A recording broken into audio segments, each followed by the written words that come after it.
All right, thanks so much for being with us here on Atlanta News First Plus. I'm Joy Lim Nakrin here, joined by criminal defense attorney Josh Schiffer. Thanks so much for being with us, Hey.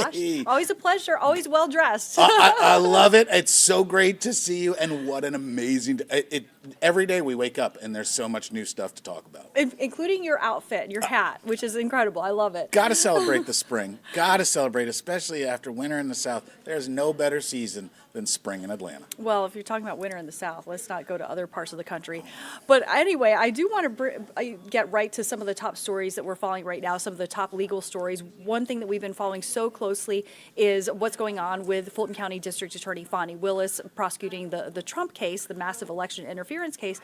So we just got a new ruling a few hours ago from the judge, Scott McAfee, in this case, and he is allowing an appeal of his own decision. Yeah. Any surprise there? I will say I called it wrong. I didn't think that there was really a big shot of this discretionary appeal getting approved, but he surprised me, and now we're back in speculation mode. So just to kind of recap how this whole process works, Judge McAfee entered a ruling. It was an order.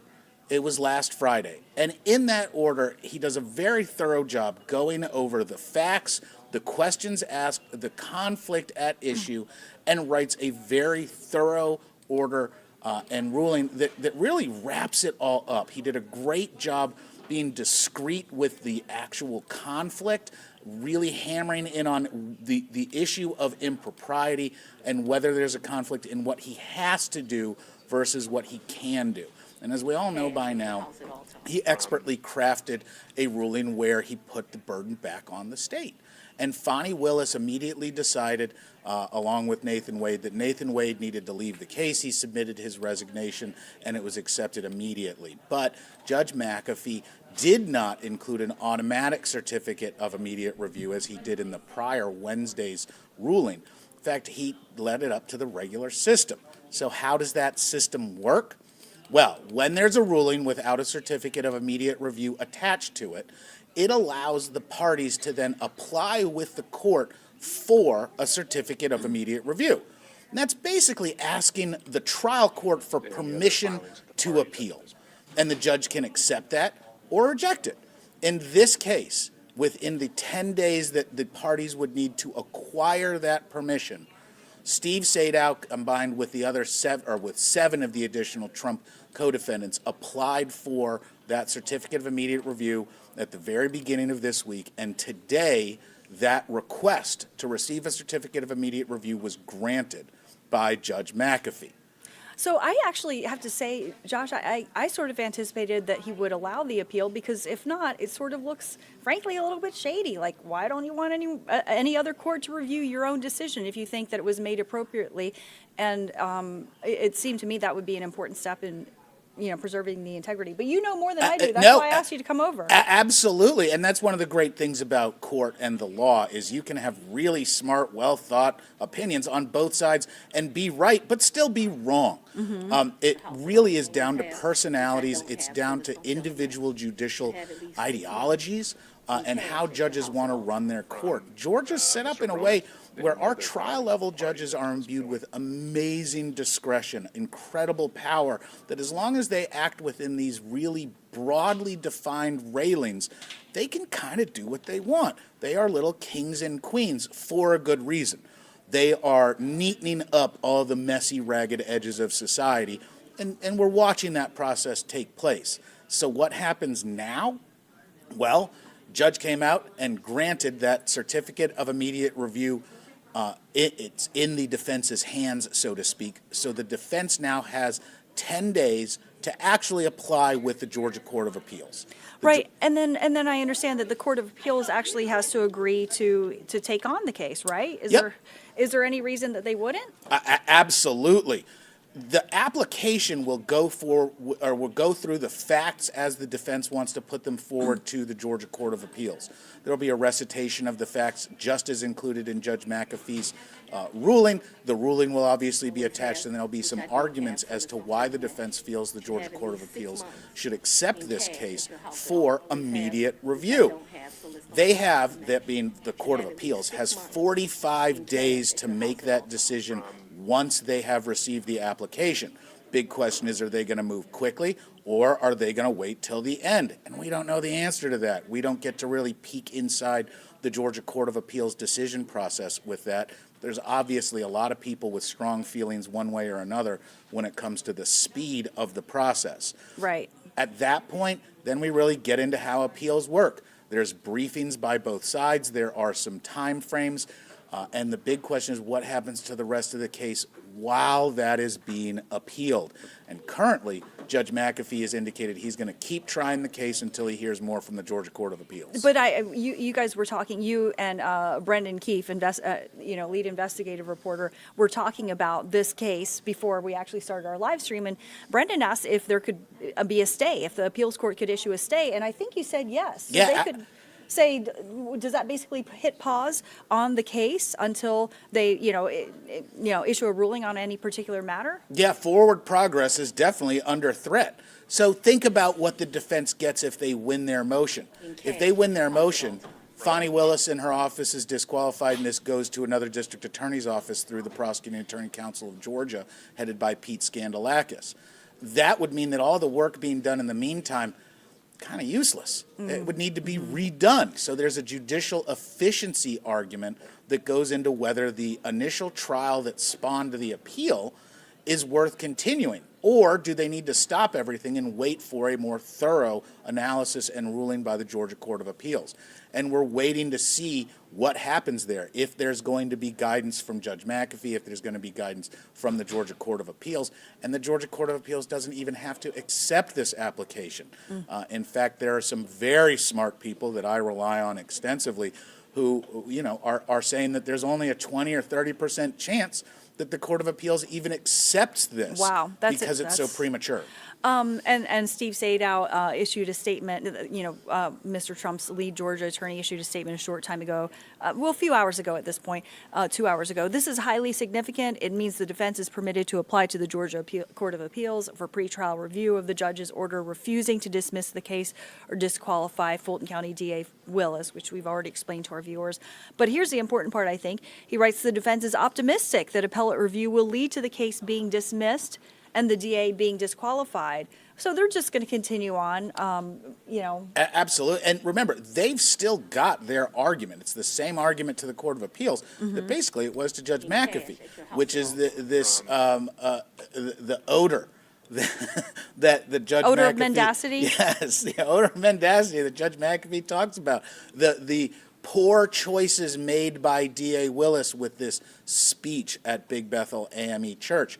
While Judge McAfee ruled that he did not encounter enough conflict to require a disqualification, the defense believes that there is enough evidence to require a disqualification. And that's what they're going to ask the Court of Appeals to review and reconsider. They're going to present all of their evidence in the way that's most in their benefit.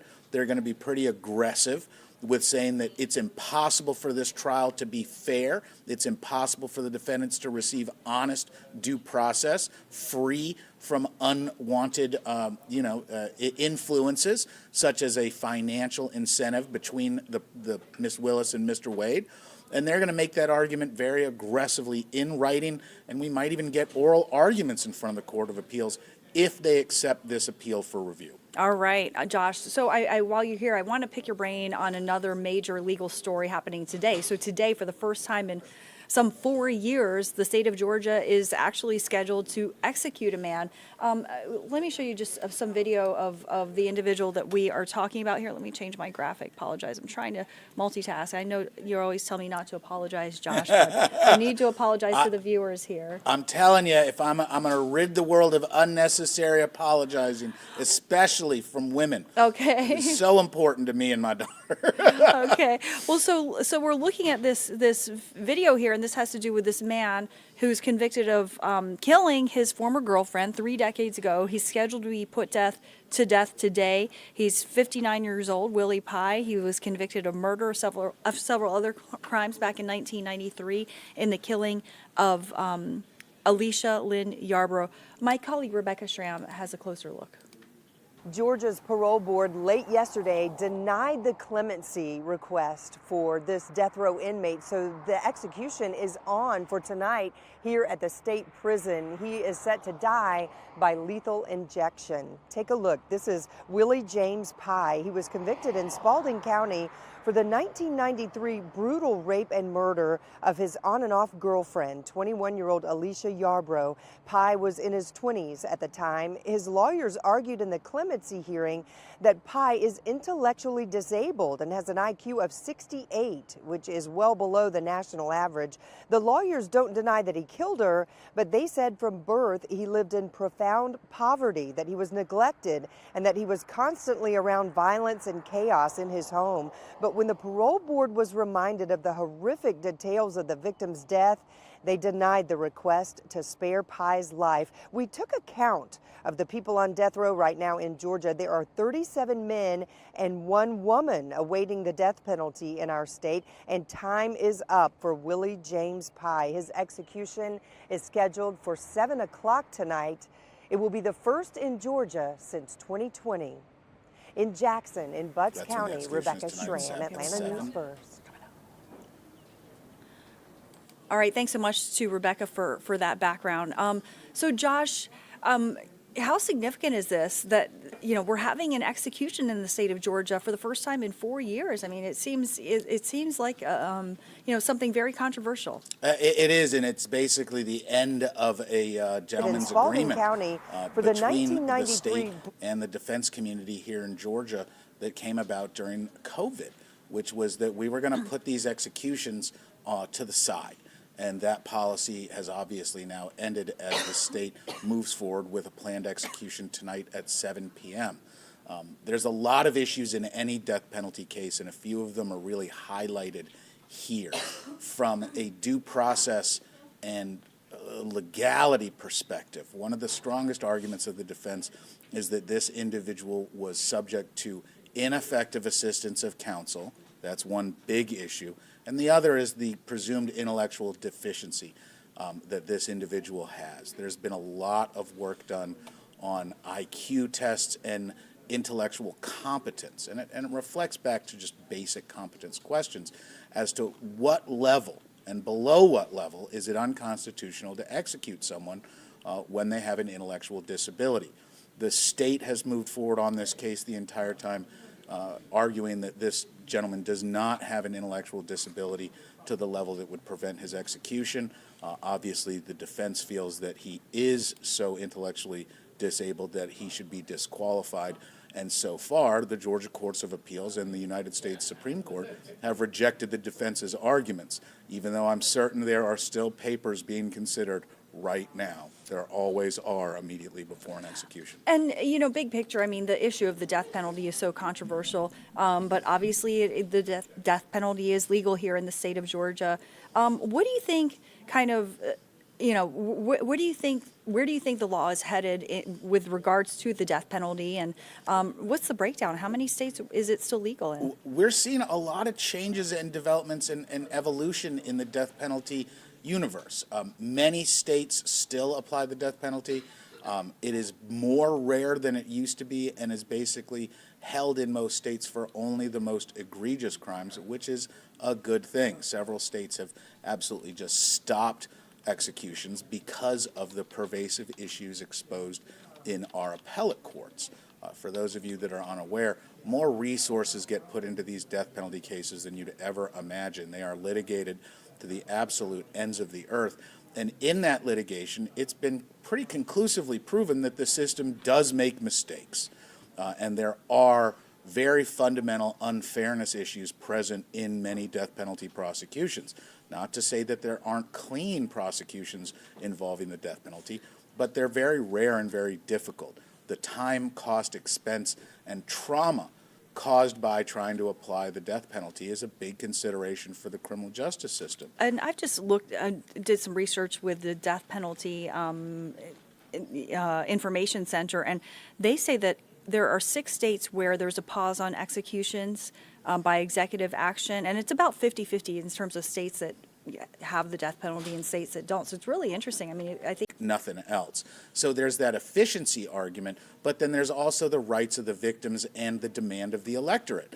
Without a doubt, the death penalty is very popular in certain parts of this nation, and every time it's up for an election, it's clearly a mandate given by the people to the state that they want executions, they want the death penalty. But enacting that has been a real problem. Budgets cause big issues, and then there's the morality. The closer Right. that you get to being the people actually involved in the execution, that's a heavy burden. You don't That's true. necessarily want to be the person making the call on these legitimate life and death issues where a mistake you can't recover from. Yeah, absolutely. Attorney Josh Schiffer joining us live here on Atlanta News First Plus. We so appreciate your time, your expertise, your analysis. Of course, just want to point everyone to our website, atlantanewsfirst.com. You can get much more information on all of these top stories. Thanks for joining us. Have a great day.